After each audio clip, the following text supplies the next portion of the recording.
수연 씨 보면 설레요. 서점 안에 빗소리만 들리던 그 순간 제 심장이 귀까지 터질 듯 쿵쿵 울렸습니다. 48살 결혼한 지 25년 새 아이의 엄마인 제가 지금 다른 남자의 고백을 듣고 있었습니다. 손에 든 커피잔이 부들부들 떨렸고 숨을 쉴 수가 없었습니다. 저도 설레고 있어요. 제 입에서 그 말이 나오는 순간 태준이 조심스럽게 손을 뻗어 제 손을 잡았습니다. 따뜻했습니다. 20년 넘게 남편 외에 다른 남자의 손을 잡아본 적이 없었는데 지금 저는 떨리는 손으로 그의 손을 꼭 쥐고 있었습니다. 창밖으로 천둥이 쳤고 비는 더욱 세차게 쏟아졌습니다. 그리고 우리는 한참을 손을 잡은 채 울었습니다. 이게 사랑일까요? 아니면 외로움일까요? 이 책 좋아하실 것 같은데요. 그의 목소리가 책장 너머로 들려왔을 때 저는 손에 들고 있던 책을 떨어뜨릴 뻔했습니다. 동네에 새로 생긴 작은 서점, 오후 3시쯤 되었을 거예요. 딸아이 취업 준비 책을 사러 들어왔다가 문학 코너를 지나치다 발걸음이 멈춰 섰습니다. 파친코라는 제목의 책을 꺼내 들고 뒷표지를 읽고 있었는데 조용히 다가온 서점 주인이 그렇게 말을 건넨 겁니다. 저는 고개를 들어 그를 봤고 그는 잔잔하게 웃고 있었습니다. 아, 네, 그런가요? 제 목소리가 어색하게 떨렸고 심장이 이상하게 두근거렸습니다. 여자 주인공이 평생을 살아내는 이야기거든요. 읽다 보면 위로받게 되실 거예요. 그가 책을 가리키며 조심스럽게 말했고 저는 그 순간 이상한 기분을 느꼈습니다. 이 사람은 제가 위로가 필요한 사람이라는 걸 어떻게 아는 걸까요? 감사합니다. 이 책으로 할게요. 저는 황급히 책을 들고 카운터로 향했고 그는 천천히 뒤따라왔습니다. 계산대 앞에 서자 그가 책을 포장하며 다시 입을 열었습니다. 처음 뵙는 것 같은데 이 동네 사세요? 네, 바로 앞 아파트 단지예요.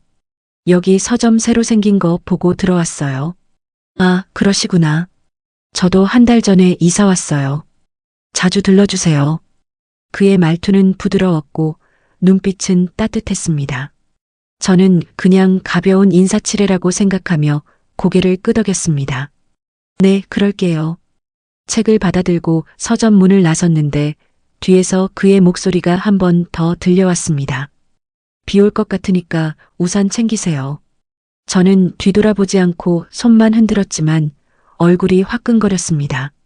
집으로 걸어가는 내내 제 손은 책을 꽉 쥐고 있었고 가슴은 이상하게 계속 두근거렸습니다. 48살 결혼한 지 25년, 엄마로 산 세월이 30년. 그런데 지금 저는 낯선 남자의 목소리 하나에 이렇게 흔들리고 있었습니다. 아파트 입구에 도착했을 때 정말로 빗방울이 떨어지기 시작했습니다. 저는 하늘을 올려다보며 멍하니 서 있었습니다. 그는 어떻게 비가 올 걸 알았을까요? 그리고 왜 제게 그 책을 권했을까요? 현관문을 열고 집에 들어서자 남편은 소파에 앉아 TV만 보고 있었습니다. 다녀왔어. 제 인사에 남편은 고개도 돌리지 않고 응이라고만 대답했습니다. 저는 부엌으로 가서 찬물을 한 잔 마셨고 거울에 비친 제 얼굴을 봤습니다. 빨갛게 달아오른 볼, 촉촉하게 빛나는 눈. 20년 만에 처음 보는 제 표정이었습니다. 손에 든 책 표지를 다시 한번 쓰다듬으며 저는 한숨을 깊게 내쉬었습니다. 이건 그냥 설렘일 뿐이겠죠. 곧 사라질 거예요. 그렇게 스스로를 다독이면서도 가슴 한쪽이 계속 두근거리는 걸 멈출 수가 없었습니다. 저녁 6시 저는 부엌에서 된장찌개를 끓이고 있었습니다. 냄비에서 보글보글 끓는 소리가 들렸지만 제 머릿속은 온통 오후의 그 목소리로 가득했습니다. 이 책 좋아하실 것 같은데요. 손에 든 국자를 저으면서도 자꾸만 그 장면이 떠올랐습니다. 여보, 밥 언제 돼? 거실에서 남편의 목소리가 들려왔고 저는 정신을 차리고 대답했습니다. 금방이요. 조금만 기다려요. 응, 알았어. 그게 끝이었습니다. 남편은 다시 TV 화면에만 집중했고 저는 혼자 식탁을 차렸습니다. 반찬 4가지를 꺼내놓고 밥을 퍼담고 숟가락과 젓가락을 놓았습니다. 25년 동안 매일 반복해온 일이었습니다. 밥 됐어요. 남편이 식탁에 앉았고 저도 그 맞은편에 앉았습니다. 오늘 뭐 했어? 남편이 반찬을 집으며 물었습니다. 딸 책 사러 서점 갔다 왔어요. 응, 그래. 그리고 다시 침묵이었습니다. 남편은 TV 뉴스를 보며 밥을 먹었고 저는 그저 국을 떠먹으며 고개를 숙이고 있었습니다. 문득 궁금해졌습니다. 우리는 언제부터 이렇게 된 걸까요? 언제부터 대화가 사라지고 눈을 마주치는 일이 없어진 걸까요? 결혼 초반에는 분명 다정했던 것 같은데 아이들을 키우고 살림을 하다 보니 어느새 이렇게 되어 있었습니다. 내일 회사 회식이야. 늦을 거야. 네, 알았어요. 남편은 밥을 다 먹고 일어서서 다시 소파로 갔습니다. 설거지를 하면서 저는 오늘 산책을 떠올렸습니다. 싱크대 앞에 서서 그릇을 닦으며 서점 주인의 얼굴이 자꾸 생각났습니다. 차분한 목소리, 따뜻한 눈빛, 책을 권할 때의 조심스러운 손짓, 그리고 자주 들러주세요라고 했던 그 말. 설거지를 마치고 손을 닦으며 저는 거울을 봤습니다. 촌스러운 단발머리, 화장기 없는 얼굴, 낡은 집 앞치마. 이게 저였습니다. 48살 아줌마, 그냥 평범한 주부. 왜 제가 오늘 그렇게 두근거렸는지 이해할 수가 없었습니다. 밤 10시 남편은 침대에 누워 핸드폰만 보고 있었고 저는 책상 앞에 앉아 오늘 산 책을 펼쳤습니다. 첫 페이지를 넘기는데 가슴이 또 두근거렸습니다. 이 책을 권해준 사람이 자꾸만 떠올랐습니다. 여자 주인공이 평생을 살아내는 이야기거든요. 읽다 보면 위로받게 되실 거예요. 저는 그 말의 의미를 곱씹으며 천천히 책장을 넘겼습니다. 주인공 선자는 일본으로 건너가 힘들게 살아가는 여자였습니다. 사랑하는 사람과 헤어지고 낯선 땅에서 아이를 키우고 온갖 시련을 견뎌냈습니다. 저는 그 이야기를 읽으며 왜인지 모르게 눈물이 났습니다. 선자는 자기 인생을 살았구나. 힘들어도 포기하지 않았구나. 그런데 저는요. 저는 언제부터 제 인생이 아닌 남의 인생을 살고 있었던 걸까요? 남편의 아내로, 아이들의 엄마로, 그저 누군가를 위해 존재하는 사람으로. 아, 수연아, 불 좀 꺼. 남편이 눈도 뜨지 않고 말했고 저는 책을 덮으며 대답했습니다. 네. 불을 끄고 침대에 누웠지만 잠이 오지 않았습니다. 어둠 속에서 저는 천장을 바라보며 생각했습니다. 내일 또 서점에 가면 그 사람을 볼 수 있을까요? 그리고 저는 왜 자꾸 그 생각을 하는 걸까요? 옆에서 남편의 코 고는 소리가 들렸고 저는 조용히 한숨을 내쉬었습니다. 20년 넘게 함께 잤지만 이렇게 멀게 느껴진 적은 없었습니다. 사흘이 지났습니다. 그 사흘 동안 저는 서점 앞을 3번이나 지나쳤지만 들어가지 못했습니다. 핑계가 필요했습니다. 그냥 들어갈 수는 없었어요. 목요일 오후 딸아이가 말했습니다. 엄마, 그 책 괜찮았어요?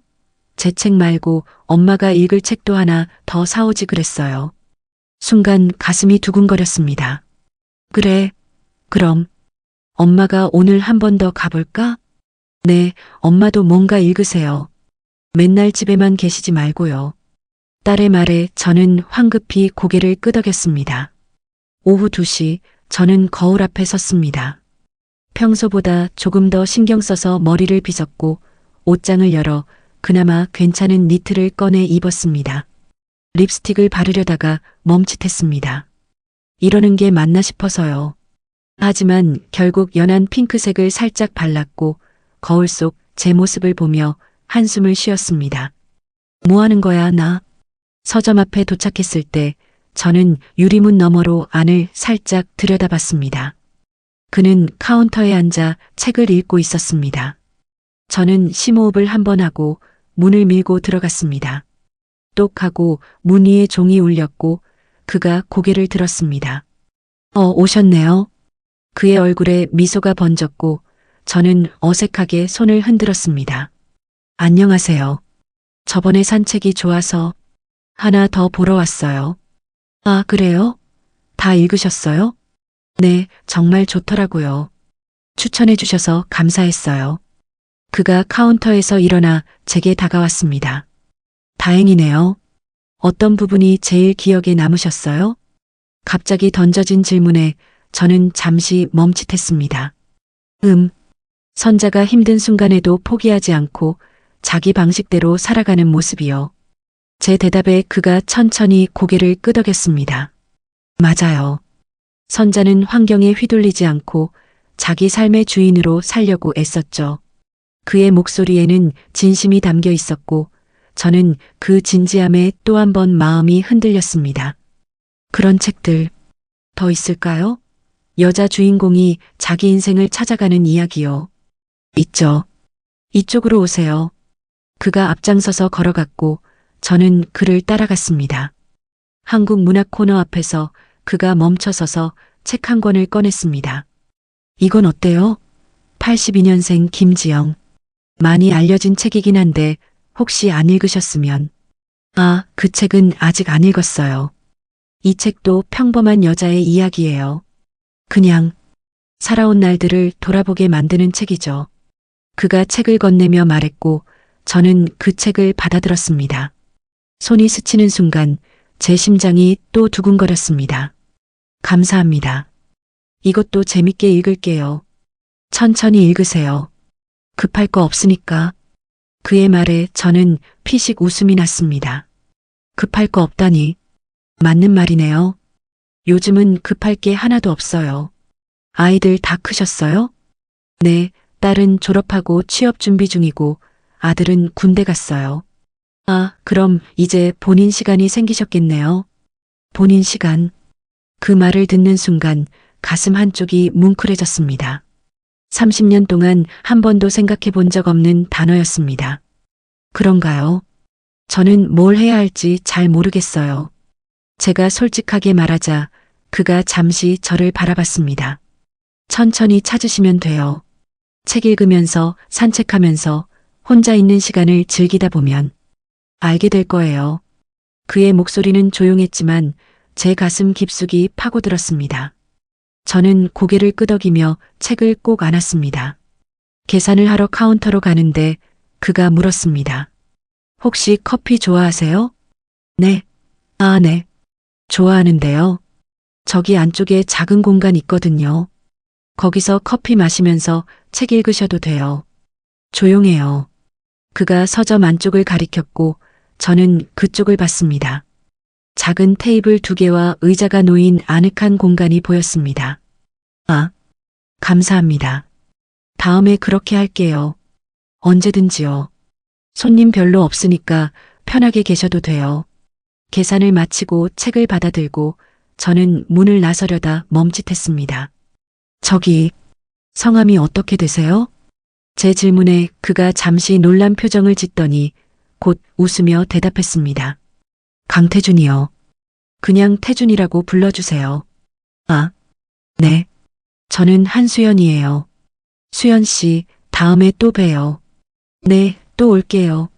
서점을 나와 걸어가는데 제 얼굴에 미소가 번지고 있었습니다. 언제 이렇게 웃어본 게 얼마만인지 모르겠습니다. 누군가와 책 이야기를 나누고 제 이름을 부르는 소리를 듣고 커피를 권유받는 것. 이런 사소한 일들이 이렇게 행복할 수 있다는 게 신기했습니다. 집에 돌아와 책을 가방에서 꺼내는데 손이 떨렸습니다. 거울을 보니 제 눈이 반짝이고 있었습니다. 이건 뭘까요? 이 기분은 대체 뭘까요?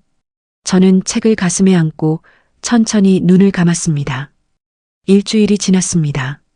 그 일주일 동안 저는 서점에 3번 더 갔습니다. 처음에는 책을 사러 간다는 핑계였지만 어느새 핑계조차 필요 없어졌습니다. 그냥 가고 싶었습니다. 화요일 오후 저는 서점 안쪽 테이블에 앉아 커피를 마시고 있었습니다. 태준이 직접 내려준 커피였습니다. 오늘은 날씨가 좋아서 아이스로 드릴게요. 그가 건넨 아이스 아메리카노를 받아들며 저는 감사하다고 말했습니다. 책은 어떠세요? 김지영 재밌게 읽으셨어요? 네. 읽다가 울었어요. 솔직하게 말하자 그가 고개를 끄덕였습니다. 저도 읽으면서 먹먹했어요. 특히 김지영이 엄마 되고 나서 자기 이름을 잃어버리는 부분요. 맞아요. 그 부분이 제일 가슴 아팠어요. 저는 커피를 한 모금 마시며 창밖을 봤습니다. 저도 그랬던 것 같아요. 어느 순간부터 저는 제 이름이 아니라 누구 엄마, 누구 아내로만 불렸어요. 제 말에 태주는 조용히 듣고 있었습니다. 지금도 남편은 제 이름을 부르지 않아요. 그냥 여보라고만 하죠. 왜 이런 말을 하는지 모르겠습니다. 이 사람에게 이런 이야기를 해도 되는 건지도 모르겠고요. 하지만 멈출 수가 없었습니다. 25년을 함께 살았는데 우리 사이에 대화가 없어요. 그냥 같은 집에 사는 남남 같아요. 태준이 천천히 입을 열었습니다. 외로우셨겠어요. 그 한마디에 가슴이 무너져 내렸습니다. 네, 외로웠습니다. 20년 넘게 외로웠습니다. 아무도 제 이야기를 들어주지 않았고 아무도 제 마음을 물어보지 않았습니다. 죄송해요.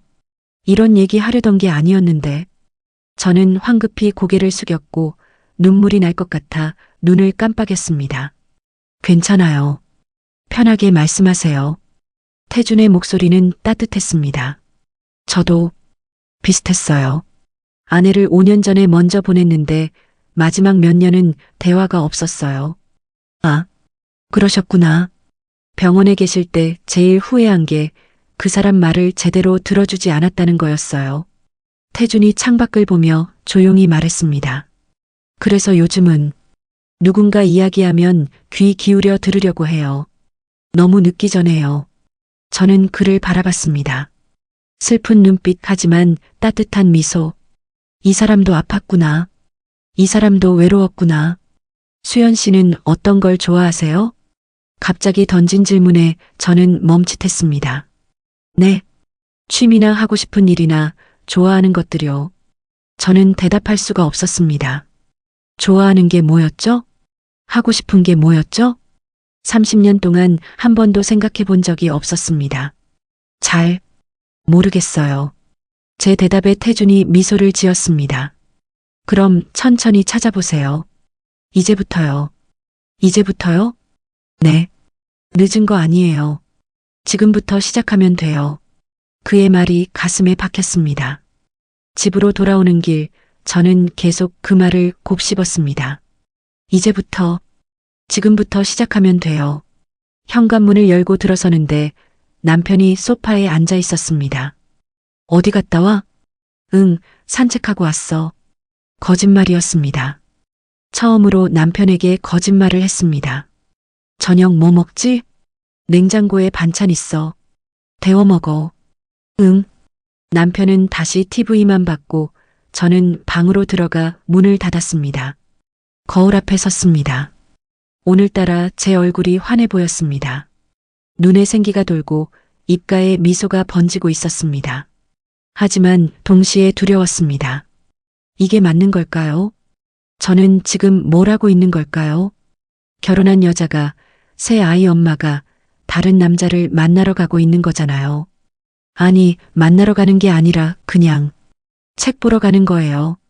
그냥 이야기 나누는 거예요. 하지만 제 가슴은 알고 있었습니다. 이건 그냥 책 이야기가 아니라는 걸요. 이건 그냥 친구 사이가 아니라는 걸요. 저는 지금 누군가에게 설레고 있었습니다. 남편이 아닌 다른 사람에게요. 침대에 누워 천장을 바라봤습니다. 옆에서는 남편이 코를 골며 자고 있었습니다. 저는 조용히 눈물을 흘렸습니다. 왜 우는지도 모르겠습니다. 슬퍼서인지, 행복해서인지, 죄책감 때문인지, 아니면 그 모든 감정이 뒤섞여서인지 핸드폰을 켰습니다. 인터넷 검색창에 중년 여자 설렘이라고 쳤다가 황급히 지웠습니다. 대신 가족 사진을 봤습니다. 결혼식 날, 첫째 낳았을 때, 둘째 100일 때, 막내 돌잔치 때, 행복해 보이는 우리 가족의 모습들. 그런데 왜 이렇게 낯설게 느껴질까요? 저 사진 속에 저는 정말 행복했던 걸까요? 아니면 그냥 행복한 척하고 있었던 걸까요? 핸드폰을 끄고 저는 이불을 뒤집어 썼습니다. 내일은 서점에 가지 말아야겠다고 생각했습니다. 이러면 안 돼요. 이건 잘못된 거예요. 하지만 가슴 한쪽에서는 다른 목소리가 들렸습니다. 내일도 가고 싶다고, 태준을 보고 싶다고, 그 따뜻한 목소리를 듣고 싶다고.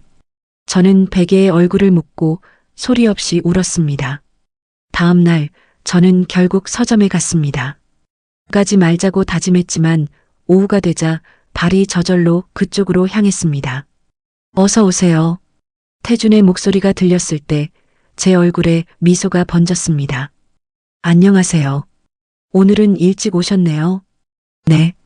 집에 할 일이 없어서요. 거짓말이었습니다. 설거지도 안 했고 빨래도 안 갰고 청소도 안 했습니다. 그냥 여기 오고 싶었습니다. 커피 드릴까요? 네, 감사합니다. 이제는 묻지도 않고 커피를 내려주는 사이가 되었습니다.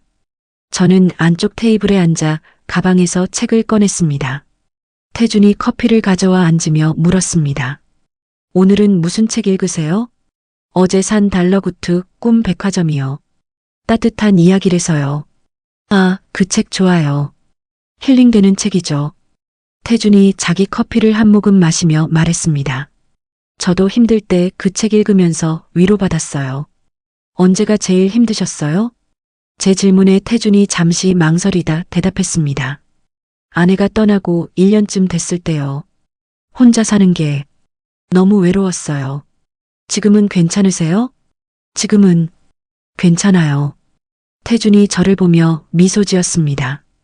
요즘은 좋은 사람도 만나고 이야기도 나누고 하니까요. 그 말에 제 심장이 쿵 하고 뛰었습니다. 좋은 사람이라는 게 저를 말하는 건가요? 저도 요즘 행복해요. 제가 조심스럽게 말하자 태준이 고개를 끄덕였습니다. 그렇게 말씀해 주시니까 저도 기뻐요. 우리는 한참 동안 아무 말 없이 커피만 마셨습니다. 하지만 그 침묵이 불편하지 않았습니다. 오히려 편안했습니다. 수연 씨, 혹시 음악 좋아하세요? 네, 좋아해요. 요즘은 잘 안 듣지만요. 어떤 음악 좋아하세요? 옛날 발라드요. 이소라, 김광석, 그런 노래들이요. 태준이 벌떡 일어나더니 카운터로 갔습니다. 그리고 핸드폰을 만지작거리더니 서점 안에 음악이 흘러나왔습니다. 이소라의 바람이 분다였습니다. 와, 저는 감탄사를 내뱉었습니다. 이 노래 정말 좋아하는데. 저도 좋아해요. 가사가 마음을 건드리잖아요. 난 당신이 좋아 이유 같은 건 없어. 노랫말이 귓가에 스며들었고 저는 눈을 감았습니다. 이런 순간이 올 줄 몰랐습니다. 누군가와 함께 음악을 듣고 같은 감정을 나누는 시간이요. 수연 씨, 네. 여기 오시는 거 부담스럽지 않으세요? 태준의 질문에 저는 눈을 떴습니다. 왜요? 그냥 혹시 집에서 뭐라고 하시진 않을까 해서요. 아니요, 괜찮아요. 남편은 제가 어디 가든 관심 없어요. 쓸쓸하게 웃으며 말하자 태준이 안타까운 표정을 지었습니다. 그래도 조심하세요. 오해받으면 곤란하니까요. 오해요? 우리가 그냥 친구 사이인 건 맞지만 다른 사람들 눈에는 그렇게 안 보일 수도 있잖아요. 친구, 그 단어가 가슴에 박혔습니다. 맞아요, 우리는 친구예요. 그 이상도 그 이하도 아니에요. 하지만 왜 이렇게 아플까요? 네, 조심할게요. 저는 고개를 끄덕이며 책을 펼쳤습니다. 그날 이후로 저는 거의 매일 서점에 갔습니다. 월요일, 수요일, 금요일, 그리고 어느덧 화요일, 목요일까지. 태준은 늘 반갑게 맞아줬고 커피를 내려줬고 이야기를 들어줬습니다. 어느 날은 태준이 직접 구운 쿠키를 가져왔습니다. 제가 베이킹이 취미거든요. 먹어보세요. 초코칩 쿠키를 한 입 베어 물자 달콤함이 입안 가득 퍼졌습니다. 맛있어요. 다행이다. 처음 만들어 본 레시피라 걱정했는데 이거 정말 맛있는데요? 어디서 배우셨어요? 유튜브 보고 혼자 연습했어요. 아내가 살아있을 때 해주지 못한 게 많아서 혼자라도 배워보려고요. 태준의 말에 가슴이 찡했습니다. 이 사람은 정말 다정한 사람이구나. 수연 씨도 뭔가 배워보는 건 어때요? 하고 싶었던 거. 글쎄요. 뭘 할 수 있을까요? 뭐든 할 수 있어요. 나이는 중요하지 않아요. 그날 저녁 집에서 저는 노트북을 켰습니다. 중년 여성 취미라고 검색했습니다. 요가, 수채화, 가죽공예, 캘리그라피 여러 가지가 나왔지만 제 눈을 끈 건 책 모임이었습니다. 동네 도서관에서 운영하는 북클럽. 매주 수요일 오전 10시 저는 신청 버튼을 눌렀습니다. 다음 주 수요일 저는 처음으로 북클럽에 참석했습니다. 중년 여성 5명이 모여 책 이야기를 나눴습니다. 처음에는 어색했지만 점점 입이 떨어졌습니다. 제 생각을 말하고 다른 사람 의견을 듣고 함께 웃는 시간. 이런 게 행복이구나 하고 느꼈습니다. 북클럽이 끝나고 저는 서점으로 향했습니다. 태준 씨, 문을 열고 들어서며 밝게 인사했습니다. 오늘 표정이 정말 좋으신데요? 오늘 북클럽 첫 모임 갔다 왔어요. 진짜요? 어땠어요? 너무 좋았어요. 사람들이랑 책 이야기 나누는 게 이렇게 재밌는 줄 몰랐어요. 제 말에 태준이 환하게 웃었습니다. 잘하셨어요. 계속 나가세요. 네. 다음 주도 갈 거예요. 태준이 커피를 내려주며 말했습니다. 수연 씨, 요즘 많이 달라지셨어요. 그래요? 네. 처음 왔을 때보다 훨씬 밝아지셨어요. 웃음도 많아지고요. 제 얼굴이 뜨거워졌습니다. 그건 태준 씨 덕분이에요. 아니에요. 수연 씨가 스스로 찾아가신 거예요. 태준이 제 눈을 보며 진지하게 말했습니다. 수연 씨는 이미 다 가지고 계셨어요. 그냥 발견하지 못했을 뿐이죠. 그 순간 가슴이 벅차올랐습니다. 누군가 이렇게 제 편이 되어준 적이 있었나요? 누군가 이렇게 저를 인정해준 적이 있었나요? 고맙습니다. 제 목소리가 떨렸습니다. 정말 고마워요. 저도 고마워요. 수연 씨 덕분에 저도 다시 살아가는 것 같아요. 우리는 조용히 커피를 마셨습니다. 창밖으로 봄바람이 불어왔고 벚꽃잎이 흩날렸습니다. 이 순간이 영원했으면 좋겠다고 생각했습니다. 하지만 동시에 알고 있었습니다. 이건 언젠가 끝날 거라는 걸요. 그날은 장마철 첫날이었습니다. 아침부터 비가 추적추적 내렸고 저는 우산을 챙겨 서점으로 향했습니다. 오후 3시쯤 도착했을 때 서점 안은 평소보다 더 조용했습니다. 어서 오세요. 태준이 창가에 서서 빗소리를 듣고 있었습니다. 비 오는 날은 손님이 없네요. 그러게요. 오히려 좋지 않나요? 조용해서. 태준이 돌아서며 미소 지었습니다. 맞아요. 비 오는 날 서점이 제일 좋아요. 저는 우산을 털어 입구에 세워두고 평소 자리에 앉았습니다. 태준이 커피를 내려주러 갔고 저는 창밖을 바라봤습니다. 빗물이 유리창을 타고 흘러내렸고 거리는 한산했습니다. 오늘은 뭘 읽으실 거예요? 태준이 커피 2잔을 들고 와서 물었습니다. 그냥 태준 씨랑 이야기하고 싶어요. 제 말에 태준이 잠시 멈칫하더니 천천히 앉았습니다. 좋아요. 저도 그게 좋아요. 우리는 한참 동안 비만 바라봤습니다. 수연 씨, 네. 저한테 물어보고 싶은 거 없으세요? 태준의 질문에 저는 고개를 들었습니다. 무슨 뜻이에요? 제 과거나 아내 이야기나 그런 거요. 굳이 물어보지 않아도 태준 씨가 말하고 싶을 때 말씀하실 거라고 생각했어요. 제 대답에 태준이 빙그레 웃었습니다. 역시 수연 씨는 배려심이 많으시네요. 그런가요? 네.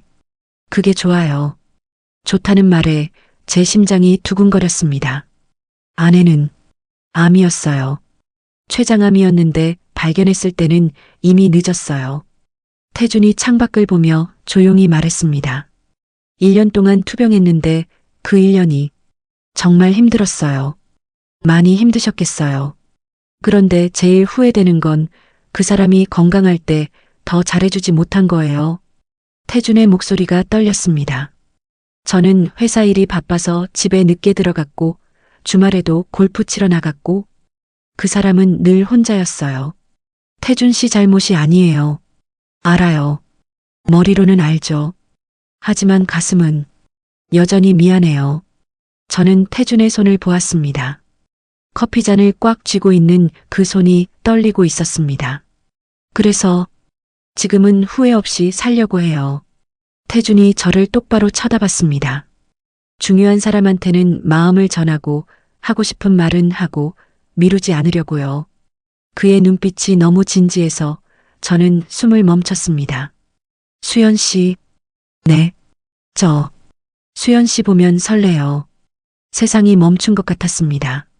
빗소리만 들렸고 제 심장 소리만 귓가에 쿵쿵 울렸습니다.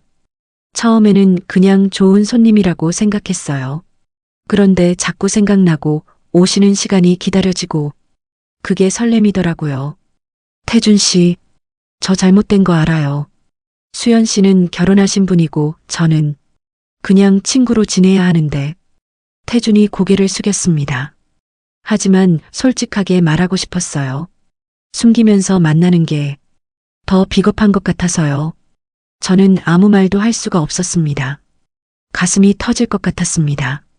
기쁜지 슬픈지 두려운지 알 수가 없었습니다. 저도 제 입에서 말이 새어나왔습니다.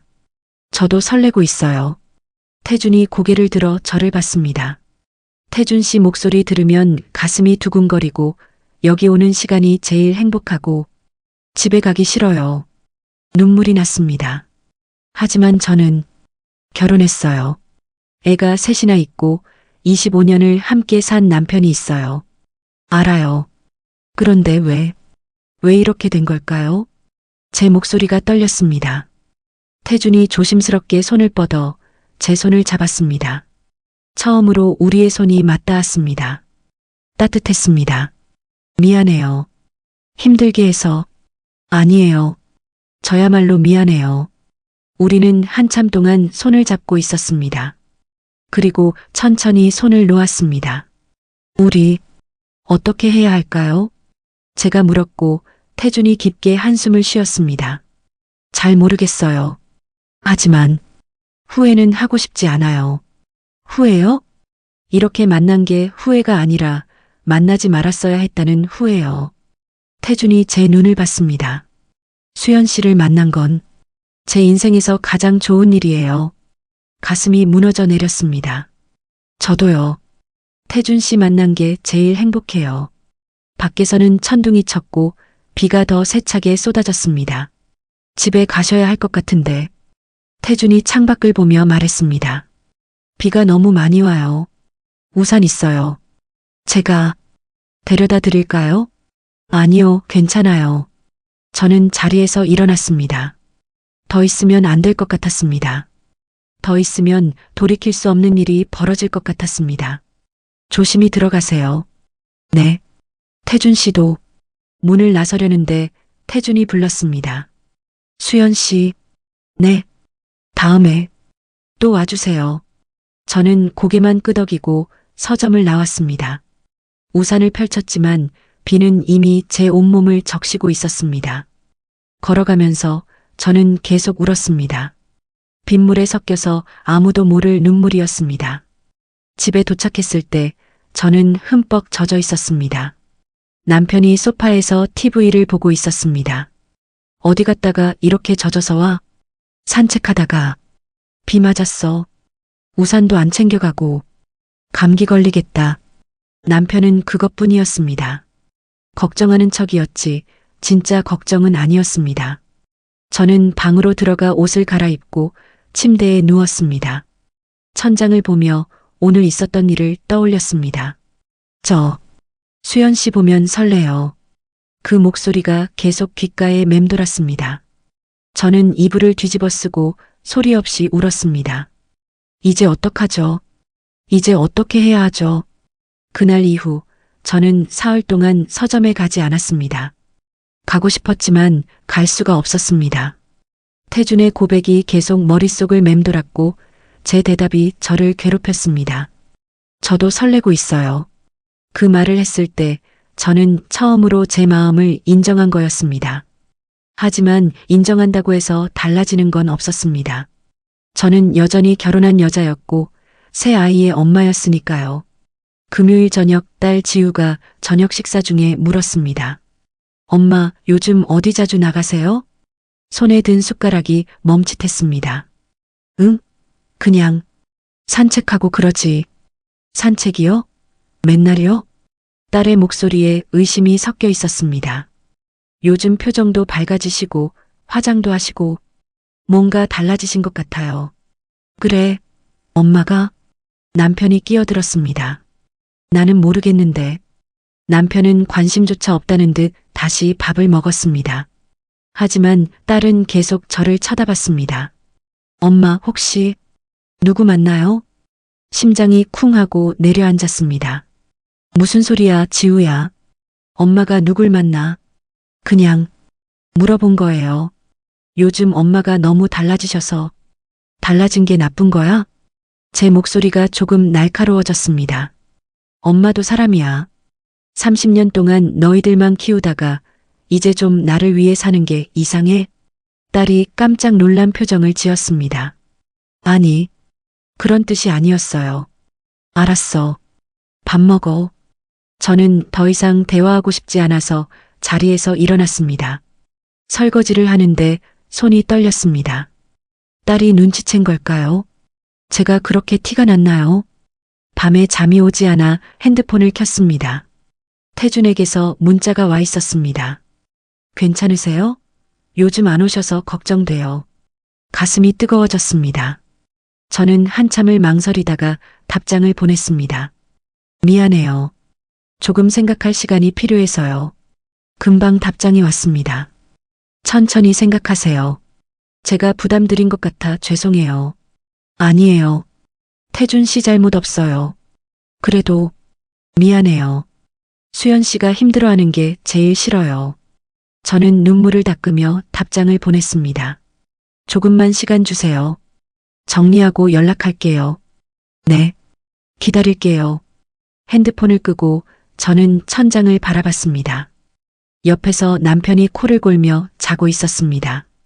25년을 함께 잔 사람. 하지만 지금은 너무 멀게만 느껴졌습니다. 월요일 저는 북클럽에 갔습니다. 평소처럼 책 이야기를 나누다가 한 분이 물었습니다. 수연 씨, 요즘 표정이 좋으시네요. 무슨 좋은 일 있으세요? 아, 그냥 요즘 책 읽는 게 재밌어서요. 그래요? 어디서 책 사세요? 추천 좀 해주세요. 동네 작은 서점이 있는데 거기 주인분이 책 추천 잘해주세요. 아, 어디예요? 저도 가보고 싶네요. 순간 당황했습니다. 위치가 좀 애매해서 찾기 어려워요. 거짓말이었습니다. 저는 다른 사람들이 그 서점에 가는 게 싫었습니다. 태준을 만나는 게 싫었습니다. 그곳은 저만의 공간이었으니까요. 북클럽이 끝나고 저는 서점 앞을 지나쳤습니다. 유리문 너머로 태준이 보였습니다. 카운터에 앉아 책을 읽고 있었습니다. 발걸음을 멈추고 저는 한참을 그를 바라봤습니다. 들어가고 싶었습니다. 그의 목소리가 듣고 싶었고 커피가 마시고 싶었고 그와 이야기하고 싶었습니다. 하지만 발이 떨어지지 않았습니다.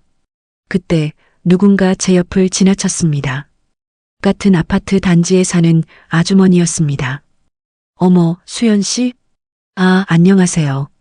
여기서 뭐해요? 그냥 산책하다가요. 아주머니가 서점을 힐끗 보더니 의미심장한 표정을 지었습니다. 여기 서점 새로 생긴 거 아세요? 주인이 젊은 남자더라고요. 아, 그래요? 혼자 사는 것 같던데. 아내 죽었다나 뭐라나. 아주머니의 말이 가슴에 꽂혔습니다. 요즘 젊은 남자들이 서점 차리고 카페 차리고 그러더라고요. 여자들 꼬시려고요. 네. 수연 씨는 조심하세요. 혹시라도 그런데 자주 가면 오해받을 수 있어요.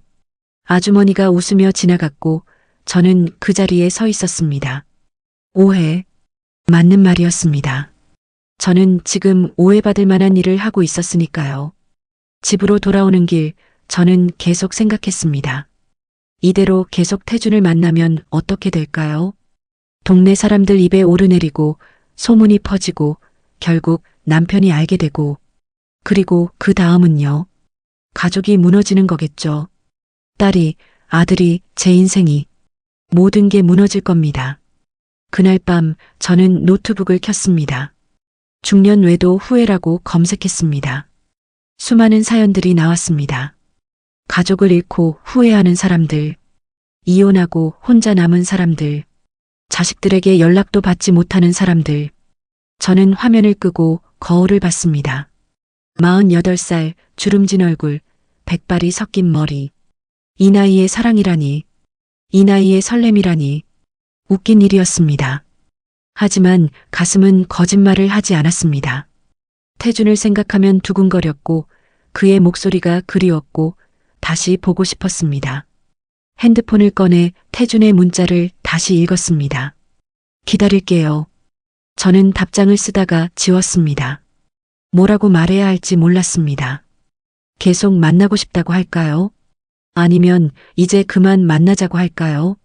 저는 핸드폰을 내려놓고 창밖을 바라봤습니다. 어둠 속에서 제 마음도 점점 어두워지고 있었습니다. 일주일이 지났습니다. 저는 더 이상 참을 수가 없었습니다. 태준이 보고 싶었습니다. 수요일 오후 저는 결심하고 서점으로 향했습니다. 문을 열고 들어서는데 태준이 놀란 표정으로 일어섰습니다. 수연 씨, 안녕하세요. 제 목소리가 떨렸습니다. 태준은 제 얼굴을 한참 바라보더니 조용히 말했습니다. 많이 힘드셨죠?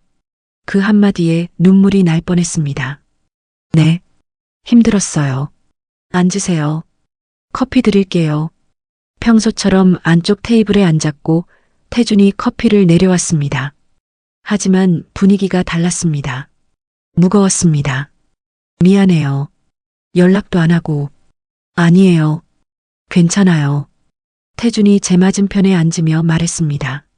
수연 씨가 힘들어하는 게 보여서 저도 어떻게 해야 할지 모르겠더라고요. 태준 씨는 아무 잘못 없어요. 아니에요. 제가 먼저 고백했으니까요. 수연 씨를 힘들게 만든 건 저예요. 우리는 한참 침묵했습니다. 커피만 마시며 서로를 바라봤습니다. 태준 씨, 네, 저 결정했어요. 제 말에 태준의 표정이 굳어졌습니다. 이제 여기 오지 않을 거예요. 태준이 고개를 끄덕였습니다. 그게 맞는 것 같아요. 딸이 눈치채기 시작했어요. 동네 사람들도 수군거리고 이대로 계속 만나면 모든 게 무너질 것 같아요. 제 목소리가 떨렸습니다. 저는 겁쟁이에요. 용기가 없어요. 아니에요. 수연 씨는 용감한 사람이에요. 태준이 제 손을 잡았습니다. 가족을 지키려는 거잖아요. 그게 용기예요. 하지만 태준 씨는 저는 괜찮아요. 태준이 미소 지었지만 눈가는 붉어져 있었습니다. 수연 씨를 만난 것만으로도 충분히 행복했어요. 눈물이 났습니다. 미안해요. 정말 미안해요. 미안할 것 없어요. 저야말로 고마워요. 태준이 제 손을 꼭 쥐었습니다. 수연 씨 덕분에 다시 살아있다는 걸 느꼈어요. 누군가를 좋아한다는 게 이런 거구나 알게 됐어요. 저도요. 태준 씨 만나서 제가 누군지 알게 됐어요. 우리는 손을 잡은 채 한참을 울었습니다. 손님도 없는 조용한 서점에서 우리 둘만의 마지막 시간이었습니다. 수연 씨, 부탁 하나만 해도 될까요? 네. 뭐든지요. 행복하세요. 꼭요. 태준의 목소리가 떨렸습니다. 이제부터라도 수연 씨 자신을 위해 사세요. 가족을 위해서도 좋지만 자기 자신도 잊지 마세요. 네. 노력할게요. 그리고 가끔 책 읽으면서 저 생각해 주세요. 매일 생각할 거예요. 제 대답에 태준이 슬프게 웃었습니다. 저도요. 매일 수연 씨 생각할 거예요. 우리는 천천히 손을 놓았습니다. 마지막으로 손을 놓는 순간이었습니다. 저 갈게요. 저는 자리에서 일어섰습니다. 수연 씨, 태준이 불렀고 저는 돌아봤습니다. 사랑했어요. 그 말에 가슴이 무너졌습니다. 저도 사랑했어요. 처음이자 마지막 고백이었습니다. 서점 문을 나서는 순간 눈물이 쏟아졌습니다. 뒤돌아보지 않았습니다. 뒤돌아보면 다시 들어갈 것 같아서요. 집으로 걸어가는 내내 저는 울었습니다. 지나가는 사람들이 쳐다봤지만 상관없었습니다. 아파트 입구에 도착했을 때 저는 벤치에 앉았습니다. 집에 들어갈 수가 없었습니다. 이 모습으로 들어가면 딸이 물어볼 게 뻔했으니까요. 1시간쯤 앉아 있었을까요? 해가 지고 어둠이 내렸습니다. 핸드폰이 울렸습니다. 남편이었습니다. 어디야? 저녁 먹어야지. 응. 금방 들어갈게. 빨리 와. 배고파. 전화가 끊겼습니다. 저는 핸드폰을 보며 쓴웃음을 지었습니다. 배고프다고요? 제가 어디서 뭘 하든 관심 없다는 거죠. 그저 밥만 차려주면 되는 거예요. 거울로 얼굴을 봤습니다. 울어서 눈이 퉁퉁 부어 있었습니다. 화장을 다시 하고 표정을 정리했습니다. 그리고 집으로 들어갔습니다. 다녀왔어. 응. 빨리 밥 차려. 남편은 TV만 보고 있었습니다. 저는 부엌으로 가서 냉장고를 열었습니다. 반찬을 꺼내고 밥을 퍼담고 국을 데웠습니다. 평생 해온 일이었습니다. 하지만 오늘은 달랐습니다. 오늘은 제 가슴에 구멍이 뚫린 것 같았습니다. 저녁을 먹으며 딸이 물었습니다. 엄마, 괜찮으세요? 얼굴이 안 좋으신데. 응, 괜찮아. 그냥 좀 피곤해서. 요즘 산책 안 다니세요? 칼로 베이는 것 같은 질문이었습니다. 응, 날씨가 안 좋아서. 거짓말이었습니다. 하지만 이제는 거짓말에도 익숙해졌습니다. 밤에 침대에 누워 저는 핸드폰을 켰습니다. 태준에게 문자를 보내고 싶었습니다. 하지만 보내지 않았습니다. 보내면 안 됐으니까요. 대신 그와 나눴던 문자들을 읽었습니다. 요즘 많이 웃으시네요. 수연 씨 덕분에 저도 다시 살아가는 것 같아요. 수연 씨 보면 설레요. 하나하나 읽으며 저는 조용히 울었습니다. 그리고 모든 문자를 지웠습니다. 흔적을 남기면 안 됐으니까요. 마지막 문자까지 지우고 저는 핸드폰을 내려놓았습니다. 이제 정말 끝인가 봅니다. 태준과의 시간은 이제 추억으로만 남는 거겠죠. 가슴이 너무 아팠습니다. 숨을 쉴 수가 없을 만큼 아팠습니다. 하지만 이게 맞는 거예요. 저는 엄마니까요. 아내니까요. 그래서 포기해야 하는 거예요. 옆에서 남편이 코를 골며 자고 있었습니다. 저는 그 소리를 들으며 천천히 눈을 감았습니다. 내일 아침이 오면 저는 다시 일상으로 돌아갈 거예요. 엄마로, 아내로. 그냥 한수연이 아닌 누군가의 누군가로요. 하지만 가슴 한쪽에는 영원히 남을 겁니다. 태준이라는 이름이. 짧았지만 빛났던 그 시간이. 한 달이 지났습니다. 저는 다시 예전의 일상으로 돌아갔습니다. 아침에 일어나 밥을 하고 청소를 하고 빨래를 하고 저녁을 준비했습니다. 남편은 평소처럼 출근했고 딸은 취업 준비를 했고 저는 그냥 있었습니다. 하지만 달라진 게 있었습니다. 제 안이 텅 비어버린 것 같았습니다. 목요일 오전 저는 북클럽에 갔습니다. 책 이야기를 나누며 웃었지만 웃음이 진짜가 아니었습니다. 그냥 웃는 척하는 거였습니다. 수연 씨, 요즘 좀 힘드세요? 한 분이 물었습니다. 아니요, 괜찮아요. 표정이 예전만 못하신 것 같아서요. 한동안 밝으시더니 그냥 날씨 때문인가 봐요. 거짓말이었습니다. 날씨는 화창했습니다. 문제는 제 마음이었습니다. 북클럽이 끝나고 저는 혼자 커피숍에 들어갔습니다. 창가 자리에 앉아 커피를 주문했습니다. 아메리카노 한 잔. 한 모금 마시는데 눈물이 났습니다. 태준이 내려준 커피 맛이 떠올랐습니다. 오늘은 날씨가 좋아서 아이스로 드릴게요. 그 따뜻한 목소리가 귓가에 맴돌았습니다. 저는 황급히 눈물을 닦았습니다. 이러면 안 되는데, 잊어야 하는데, 하지만 잊을 수가 없었습니다. 집에 돌아와 설거지를 하는데 딸이 다가왔습니다. 엄마, 응? 엄마, 요즘 우울해 보여요. 손에 든 접시가 미끄러져 떨어질 뻔했습니다. 아니야, 괜찮아. 아니에요. 맨날 한숨 쉬시고 밥도 잘 안 드시고 뭔가 있어요. 딸이 제 어깨를 잡았습니다. 엄마, 나한테 말해봐요. 무슨 일 있어요? 저는 고개를 저었습니다. 아무 일 없어. 엄마, 지우야. 엄마 좀 혼자 있고 싶어. 저는 딸의 손을 떼어내고 방으로 들어갔습니다. 문을 닫고 침대에 누웠습니다.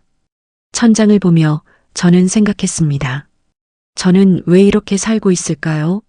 남편은 저를 사랑하지 않습니다. 그저 익숙해서 함께 사는 거예요. 밥 해주는 사람, 빨래 해주는 사람, 집안일 해주는 사람. 그게 저의 역할이었습니다. 딸들도 이제 다 컸습니다.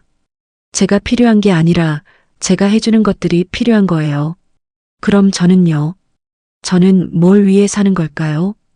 핸드폰을 켰습니다. 인터넷에 중년 여성 우울증이라고 검색했습니다. 수많은 글들이 나왔습니다. 빈둥지 증후군, 중년 여성 정체성 상실, 갱년기 우울증, 모두 제 이야기 같았습니다. 저는 핸드폰을 내려놓고 눈을 감았습니다. 그날 밤 저는 꿈을 꿨습니다. 태준이 나왔습니다. 서점에서 커피를 내려주며 웃고 있었습니다. 수연 씨, 오늘은 뭘 읽으실 거예요? 저는 대답하려고 했지만 목소리가 나오지 않았습니다. 그리고 태준이 점점 멀어졌습니다. 기다려요. 가지 마요. 손을 뻗었지만 닿지 않았습니다. 눈을 떴습니다. 새벽 3시였습니다. 옆에서 남편이 자고 있었고 저는 혼자 깨어 있었습니다. 화장실에 가서 세수를 했습니다. 거울을 보니 늙은 여자가 보였습니다. 주름진 얼굴, 백발, 처진 눈꺼풀. 이게 저였습니다. 48살 한수연. 그냥 평범한 아줌마. 꿈도 없고 희망도 없고 그냥 하루하루 사는 사람.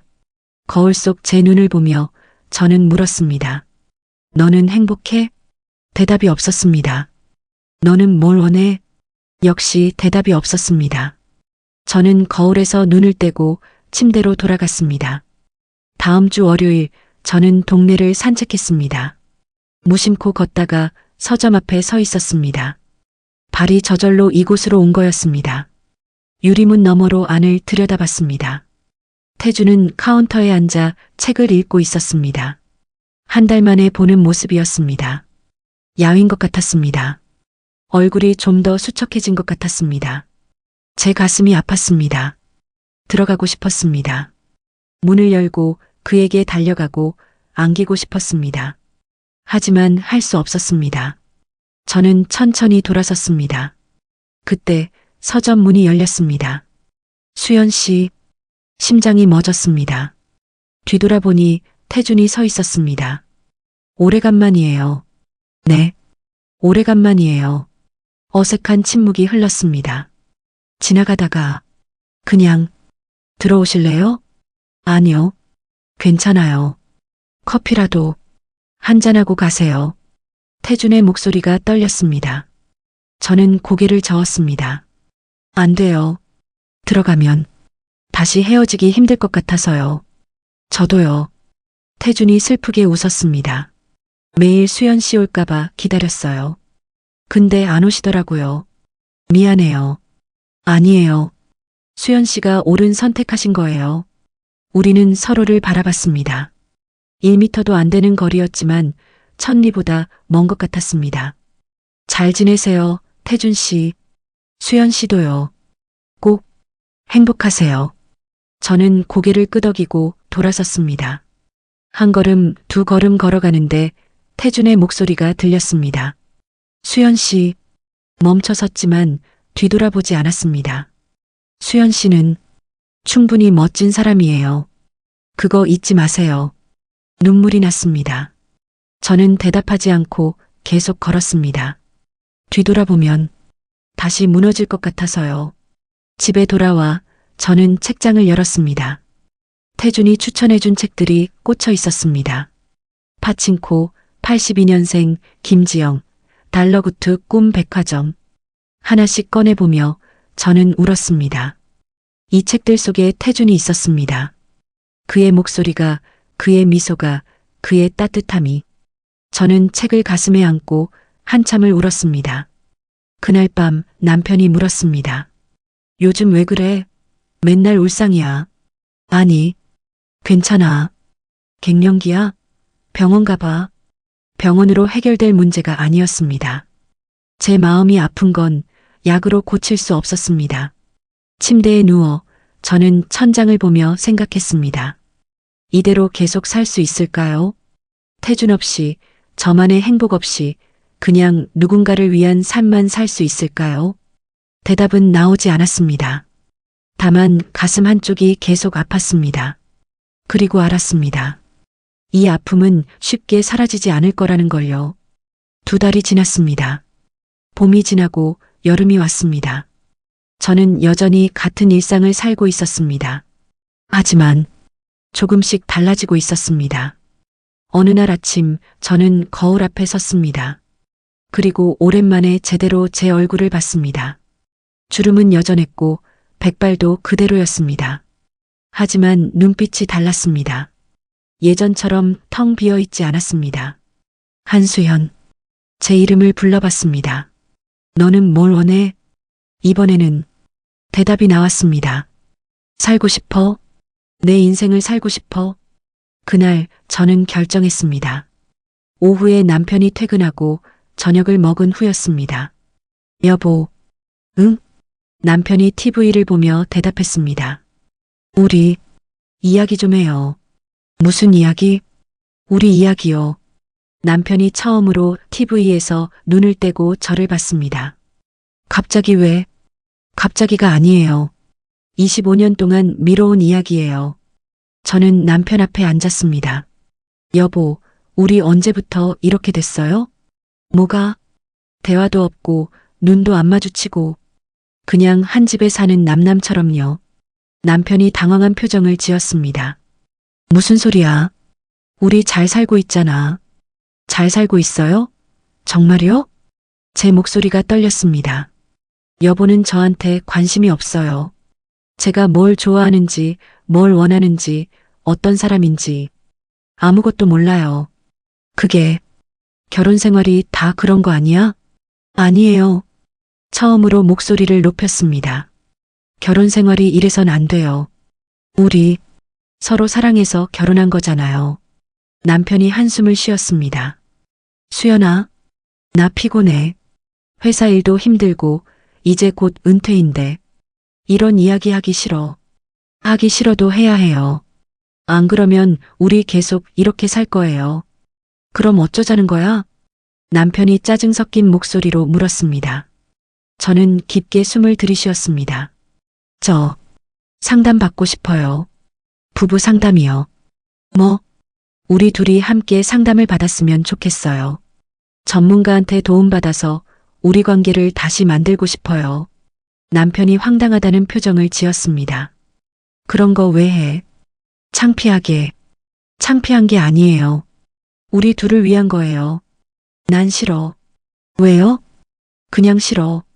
괜히 남 앞에서 우리 이야기하기 싫다고. 저는 남편을 바라봤습니다.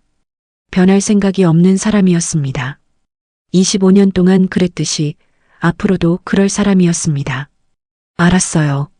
그럼 저라도 받을게요. 뭘? 상담이요. 제 상담은 제가 받을게요. 남편이 어이없다는 표정을 지었지만 저는 상관없었습니다. 다음 날 저는 인터넷으로 심리상담센터를 검색했습니다. 그리고 예약을 잡았습니다. 첫 상담 날 상담사 선생님이 물었습니다. 어떤 점이 가장 힘드세요? 저는 제가 누군지 모르겠어요. 제 목소리가 떨렸습니다. 30년 동안 엄마로만, 아내로만 살았어요. 제 이름은 사라졌고 제 꿈은 없어졌고 그냥 비어 있어요. 그게 언제부터였나요? 결혼하고 나서요. 아니, 어쩌면 결혼 전부터였을 수도 있어요. 상담사 선생님이 고개를 끄덕였습니다. 수연 씨, 지금부터라도 찾으시면 돼요. 늦은 게 아니에요. 정말요? 네. 48이면 인생의 절반도 안 산 거예요. 앞으로가 더 길어요. 그 말에 눈물이 났습니다. 다시 시작해도 될까요? 물론이죠. 지금이 바로 시작할 때예요. 상담을 받으며 저는 조금씩 변하기 시작했습니다. 북클럽도 계속 다녔고 새로운 취미도 찾기 시작했습니다. 수채화 클래스에 등록했습니다. 처음 그림을 그릴 때 손이 떨렸습니다. 하지만 붓을 들고 색을 칠하는 게 행복했습니다. 엄마, 그림 그려요? 어느 날 딸이 제 그림을 보며 물었습니다. 응, 요즘 배우고 있어. 와, 예쁜데요? 딸이 환하게 웃었습니다. 엄마 요즘 많이 달라지셨어요. 좋은 쪽으로요. 그래. 네. 예전보다 훨씬 밝으세요. 뭔가 살아있는 것 같아요. 딸의 말에 가슴이 뭉클했습니다. 그날 저녁 저는 혼자 산책을 나왔습니다. 무심코 걷다가 또다시 서점 앞에 서 있었습니다. 하지만 이번에는 달랐습니다. 저는 주저하지 않고 문을 열었습니다. 똑 하고 종소리가 울렸습니다. 태준이 고개를 들었습니다. 수연 씨, 안녕하세요, 태준 씨. 저는 미소 지으며 말했습니다. 태준이 천천히 일어났습니다. 오랜만이에요. 어떻게? 책 사러 왔어요. 아, 우리는 잠시 서로를 바라봤습니다. 이전처럼 가슴이 두근거렸지만 이제는 달랐습니다. 그 설렘에 휘둘리지 않았습니다. 수채화 책 있어요? 초보자가 보기 좋은 걸로요.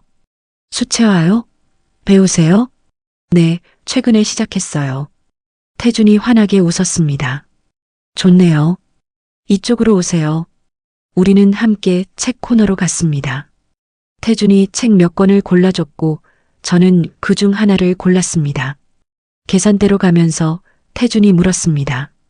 요즘 어떻게 지내세요? 좋아요. 많이 좋아졌어요. 다행이네요. 얼굴 보니까 많이 밝아지셨어요. 태준 씨도요. 건강해 보이세요. 태준이 계산을 하며 말했습니다.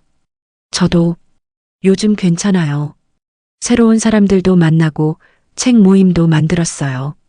그래요? 잘 됐네요. 수연 씨. 네. 수연 씨 덕분이에요. 수연 씨 만나고 나서 다시 살아야겠다고 생각했어요. 저는 고개를 끄덕였습니다. 저도요. 태준 씨 덕분에 제가 누군지 찾기 시작했어요. 우리는 미소를 나눴습니다. 예전처럼 가슴 아프지 않았습니다. 오히려 따뜻했습니다. 가끔 들를게요. 책 사러요. 좋아요. 언제든 환영해요. 서점을 나서며 저는 뒤돌아봤습니다. 태준이 손을 흔들었고 저도 손을 흔들었습니다. 그리고 걸어갔습니다. 이번에는 눈물이 나지 않았습니다. 집으로 가는 길 저는 생각했습니다. 사랑은 끝났지만 그 사랑이 제게 준 건 남았습니다. 저 자신을 찾는 용기, 제 인생을 사는 힘, 그리고 다시 시작할 수 있다는 희망. 집에 도착해서 저는 거울을 봤습니다. 48살 한수연. 주름도 있고 백발도 있지만 이제는 제 눈이 빛나고 있었습니다. 너는 괜찮아. 제게 말했습니다. 너는 충분히 잘하고 있어. 그리고 미소 지었습니다. 진짜 웃음이었습니다. 밤에 침대에 누워 저는 새로 산 수채화 책을 펼쳤습니다. 첫 페이지에 이렇게 적혀 있었습니다. 언제 시작하든 늦지 않았습니다. 저는 그 문장을 천천히 읽으며 고개를 끄덕였습니다. 맞아요. 늦지 않았어요. 지금부터 시작하면 돼요. 나의 인생을요. 창밖으로 달이 떠올랐고 별이 빛났습니다. 저는 그 빛을 보며 조용히 눈을 감았습니다. 내일은 또 어떤 하루가 될까요? 어떤 새로운 시작이 기다리고 있을까요? 기대됐습니다. 처음으로 내일이 기대됐습니다. 엄마로만 살아온 30년. 남편 아닌 다른 사람에게 설렜던 순간. 그 모든 게 저를 여기까지 데려왔습니다. 그리고 이제 저는 알았습니다. 사랑은 누군가를 만나는 것만이 아니라는 걸요. 나 자신을 사랑하는 것에서 시작한다는 걸요. 저는 이제 그 시작점에 서 있었습니다. 48배 나이에 다시 태어나는 중이었습니다. 그리고 괜찮았습니다. 아니, 괜찮은 게 아니라 행복했습니다.